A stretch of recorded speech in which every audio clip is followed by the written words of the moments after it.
கீழடி அகழாய்வு அறிக்கையை வெளியிட மறுக்கும் ஒன்றிய அரசை கண்டித்து இந்திய ஜனநாயக வாலிபர் சங்கத்தினர் முற்றுகை போராட்டத்தில் ஈடுபட்டு வருகின்றனர்.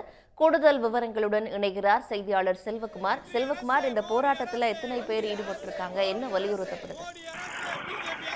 கீழடியில் அமர்நாத் ராமகிருஷ்ணன் அவர்களுடைய ஆய்வறிக்கையை எந்தவித திருத்தமின்றி ஒன்றிய அரசு உடனடியாக வெளியிட வேண்டும் என்ற கோரிக்கையை வலியுறுத்தி இந்திய ஜனநாயக வாலிபர் சங்கம் சார்பாக இன்று தமிழகம் முழுவதும் ஒன்றிய அரசு அலுவலகங்களை முற்றுகையிடுகின்ற போராட்டம் நடைபெறுகிறது. தமிழகம் முழுவதும் சென்னை உள்ளிட்ட பல்வேறு இடங்களில் மத்திய அரசு அலுவலகங்கள் முற்றுகை போராட்டம் நடத்தப்படுகிறது.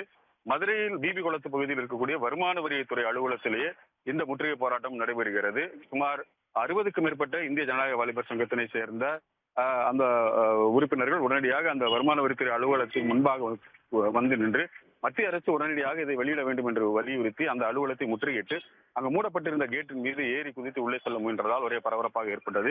ஏற்கனவே போலீசார் முழுமையான ஒரு பாதுகாப்பு பணிகள் இந்த பகுதியில் ஈடுபட்டிருந்ததால் போலீசார் அவர்களை தடுப்பதும் இவர்கள் போலீசாரிடம் வாக்குவாதத்தில் ஈடுபடுவது என தொடர்ந்து அந்த இடத்தில் மிகப்பெரிய போராட்டம் நடைபெற்றது.